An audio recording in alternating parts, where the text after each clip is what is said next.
Hi everyone, this is Mike with Family Time Fitness. Starting this week off, starting up our 50 states in 50 days, looking at the physical education requirements in each state. And so this week we are starting with Colorado.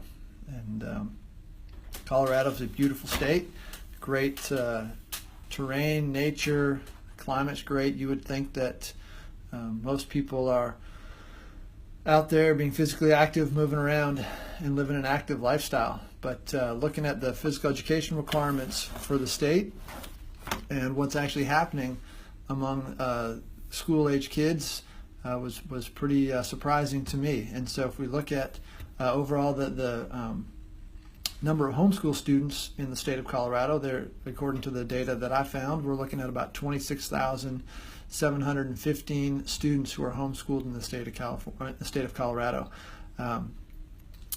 Now, if we looking at what are the requirements for physical education in the state of Colorado, and surprisingly, there's actually no requirements for physical education in elementary school, middle school, junior high, or high school.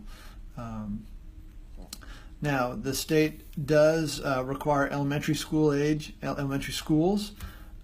to have a monthly minimum of 600 minutes of physical activity, but included in that physical activity can be recess, it can be physical education class, it can be fitness breaks, it can be classroom activities that involve physical activity, it can be exercise programs, or it can be field trips that kids go on. It can be included in that 600 minutes. And that's just for elementary school kids. So middle school, high school, there's no requirements. And actually, Colorado is one of only 4 states that has no physical education requirements at all.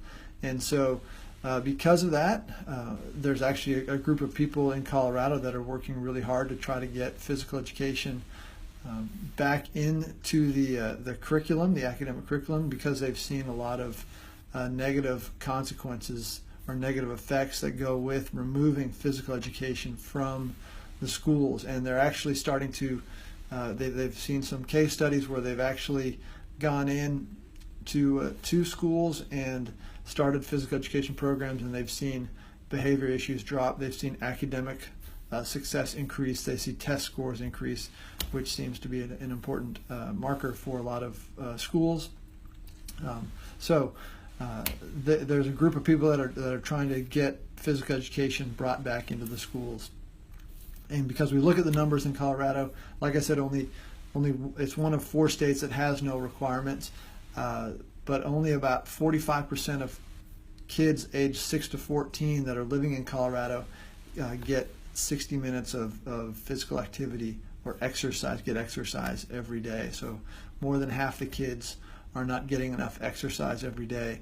And that's led to some numbers where we're finding that about 1 in 4, just a little bit more than 1 in 4 children in Colorado are considered overweight or obese. And then we look in ranking the nationwide for kids. Colorado ranks 24th in the United States for the percentage of children who participate in at least 20 minutes of moderate to vigorous physical activity 4 days a week, 4 days or more per week. And so those numbers are a little bit concerning for people in the state of Colorado.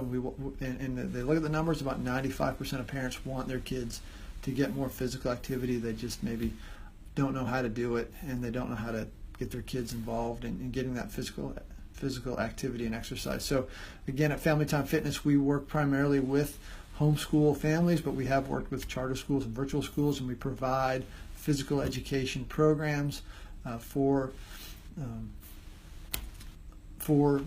families who are looking to help improve their kids' physical fitness through learning physical education, learning how to move properly, and then learning those movements, and they can apply it to a variety of different activities or sports, which then will give your kids success not only while they're kids growing up, but later on, and hopefully promoting a lifetime worth of activity. So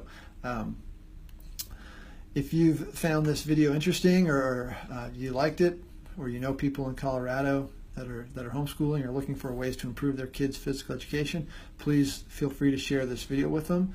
Thanks for joining me today, and tomorrow we'll be back talking about the physical education requirements in Connecticut.